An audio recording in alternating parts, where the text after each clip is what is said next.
আর যুবসাথী 21 থেকে 40। কিন্তু কালকে আন্তর্জাতিক মহিলা দিবস আছে, তার উপহার হিসেবে আমরা 1 এপ্রিলটা একটু চেঞ্জ করে আজ থেকেই তাদের অ্যাকাউন্টে টাকা যাবে।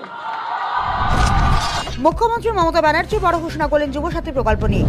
আগে ঠিক ছিল আগামী 1 এপ্রিল থেকে এই প্রকল্পের টাকা আবেদনকারীদের ব্যাংক অ্যাকাউন্টে ঢুকবে। তবে নির্ধারিত সময়ের আগেই সুখবর দিলেন মুখ্যমন্ত্রী। তিনি জানিয়ে দিয়েছেন শনিবার থেকেই রাজ্যের আবেদনকারীদের অ্যাকাউন্টে ঢুকতে শুরু করবে যুবসাথী প্রকল্পের টাকা। শনিবার ইন্টারন্যাশনাল উইমেন্স ডে উপলক্ষে এই বিশেষ সিদ্ধান্ত নেওয়া হয়েছে বলে জানান মুখ্যমন্ত্রী। নারী দিবসের উপহার হিসেবে এই প্রকল্পের টাকা আগে ভাগে দেওয়ার ঘোষণা করা হয়েছে। নবান্ন সূত্রে খবর, ইতিমধ্যেই উপযুক্ত আবেদনকারীদের তালিকা প্রস্তুত করা হয়েছে, ফলে শনিবার থেকেই ধাপে ধাপে আবেদনকারীদের ব্যাংক অ্যাকাউন্টে এই প্রকল্পের অর্থ পৌঁছে যাবে। সরকারের তরফে দাবি করা হয়েছে যুব সমাজকে আর্থিকভাবে সহায়তা করতেই এই উদ্যোগ নেওয়া হয়েছে। মুখ্যমন্ত্রীর এই ঘোষণার পর স্বাভাবিকভাবেই রাজ্যের বহু আবেদনকারীর মধ্যে খুশি হাওয়া ছড়িয়েছে। এখন সকলের নজর থাকবে কবে থেকে তাদের অ্যাকাউন্টে প্রকল্পের টাকা ঢুকতে শুরু করে। ব্যুরো রিপোর্ট, সময় বার্তা নিউজ। সাংবাদিক বন্ধুরা রেডি? আপনাদের কাছে চা এক্ষুনি চলে যাচ্ছে। আমার দুটো অ্যানাউন্সমেন্ট আছে। আজকে আমাদের ধর্নার দ্বিতীয় দিন, আমি এখানেই ছিলাম। আমি আপনাদের আবার বলি যে আমরা দুটো প্রোগ্রাম বাজেটে অ্যানাউন্স করেছিলাম। অনেকগুলোর মধ্যে একটা যুবসাথী আর একটা ক্ষেত মজদুর, যারা কৃষক তাদের আমরা টাকা দিই 10,000 টাকা করে। যাদের 1 একরের বেশি জমি আছে, যাদের 1 কাঠাও জমি আছে, তারাও 4,000 টাকা করে পায়।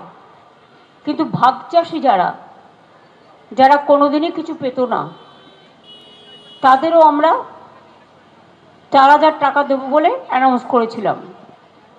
আর যুবসাথী 21 থেকে 40, যারা শুধু পড়াশুনো করেন, স্কলারশিপটাকে আমরা বাদ দিয়েছি, কারণ ওটা তার পড়ার জন্য লাগে, সেটাকে আমরা ধরছি না।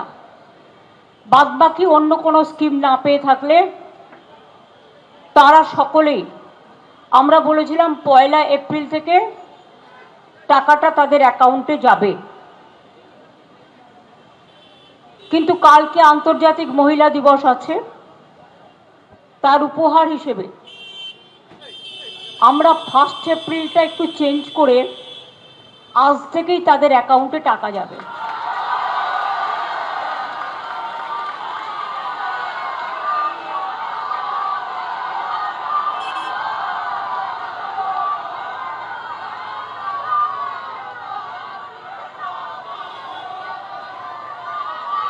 একুশ থেকে 40 বছর পর্যন্ত যারা আছেন, তাদের প্রায় 90 লাখ থেকে 1 কোটি, 21 বছর থেকে 40 বছর পর্যন্ত প্রায় 90 লাখ থেকে 1 কোটি ছেলেমেয়েরা এই দরখাস্ত করেছেন, যারা অন্য কোনো স্কিমে নেই, শুধু স্কলারশিপ পায়।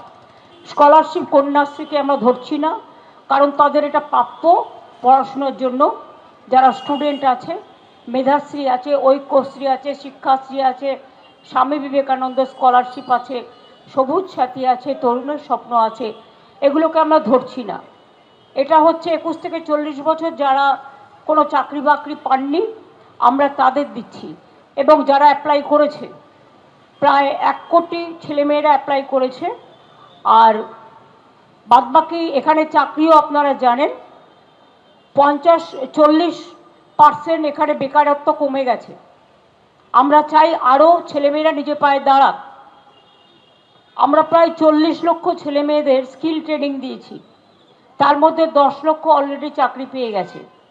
কারণ আমরা ইন্ডাস্ট্রিয়ালিস্ট যারা আছে তাদের ওয়েবসাইটের সাথে স্কিল ট্রেনিং যারা করেছে তাদের ওয়েবসাইট একসাথে যুক্ত করে দিয়েছি। সেই প্রকল্পটার নাম হচ্ছে উৎকর্ষ বাংলা, এবং সেখান থেকে যার যা টেকনিক্যাল হ্যান্ডস দরকার সেখান থেকে তারা নিয়ে নেন। এবং রিসেন্টলি আমি শুনেছি প্রায় 10,000 ছেলেমেয়েদের, পরিযায়ী শ্রমিকরা যদি ইন্টারেস্টেড হয় তাহলে তাদেরও চান্স দেওয়া হবে। জুট ইন্ডাস্ট্রিতে 10,000 লোককে ট্রেনিং দেওয়া হচ্ছে, তাদেরও চাকরিতে অ্যাবজর্ব করা হবে। এইভাবে বিভিন্ন জায়গায় 6টা ইকোনমিক করিডোর হচ্ছে বাংলায়। তাছাড়াও 1600 মেগাওয়াটের শালবনীতে 2টো বড় বড় পাওয়ার প্ল্যান্ট, কিছুদিন আগে 800 হয়েছে, আবার একটা 800-র জন্য জমি দেওয়া হয়েছে। সিলিকন ভ্যালিতে আপনারা জানেন আইটি ইন্ডাস্ট্রিতে নাও উই আর নাম্বার 1। ব্যাঙ্গালোরের থেকেও বেশি লোক, মনে রাখবেন, এখানে কাজ করে এবং 200টা কোম্পানি নতুন করে এসছে। যারা বাংলাকে নিয়ে বদনাম করে তাদের জানা উচিত, ক্ষুদ্র শিল্পে মাঝারি শিল্পে আমরা নাম্বার 1 ইন ইন্ডিয়া। স্কিল ইন্ডাস্ট্রিতে আমরা নাম্বার 1। ক্ষুদ্র শিল্পে আমাদের প্রায় চাকরি করে 1.5 কোটি মানুষ। বাংলায় লেদার হাব বানতলায় 7.5 লক্ষ লোক চাকরি করে। সারা ভারতবর্ষের সব ইউনিট এখানে চলে এসেছে। জরি শিল্প বলুন, স্বর্ণ শিল্প বলুন, ক্যাথা শিল্প বলুন, প্রায় 35টা আমরা জিআই ট্যাগ পেয়েছি। বর্ধমানের মিহিদানা সীতাভোগ থেকে শুরু করে একেবারে বাঁকুড়ার বালুচরি থেকে শুরু করে, ডোকরা থেকে শুরু করে, জয়নগরের মোয়া থেকে শুরু করে, উত্তর দিনাজপুরের, দক্ষিণ দিনাজপুরের তুলাইপঞ্জি চাল থেকে শুরু করে, মালদা মুর্শিদাবাদের সিল্ক থেকে শুরু করে, নদিয়ার মসলিন থেকে শুরু করে, এরকম অনেক শিল্প আমাদের আছে। তাঁত শিল্প থেকে শুরু করে, যেখানে আমরা জিআই ট্যাগ পেয়েছি এবং আমাদের সেলফ হেল্প গ্রুপের মেয়েরা খুব ভালো কাজ করছে। সৃষ্টির ছেলে মেয়েরাও খুব ভালো কাজ করছে এবং তারা নিজের পায়ে দাঁড়িয়েছে। আমরা প্রায় 12 লক্ষ সেলফ হেল্প গ্রুপ তৈরি করেছি। এটা বাংলার গর্ব। এবং 6টা যে ইকোনমিক করিডোর হচ্ছে সারা বাংলাকে জুড়বে। অলরেডি পুরুলিয়ায় জঙ্গলমহলে 72,000 কোটি টাকার বিনিয়োগ করে ওখানে জঙ্গল সুন্দরী ইন্ডাস্ট্রিয়াল বড় হাব তৈরি হচ্ছে। সেল গ্যাস তৈরি হয়েছে দুর্গাপুরে। শয়ে ইন্ডাস্ট্রিয়াল পার্ক তৈরি হয়েছে, যেখানে স্মল স্কেল ইন্ডাস্ট্রি থেকে শুরু করে বিগ ইন্ডাস্ট্রি হচ্ছে। এমনকি বড় বড় ইন্ডাস্ট্রি, সিমেন্ট হাব হয়ে গেছে বাংলা।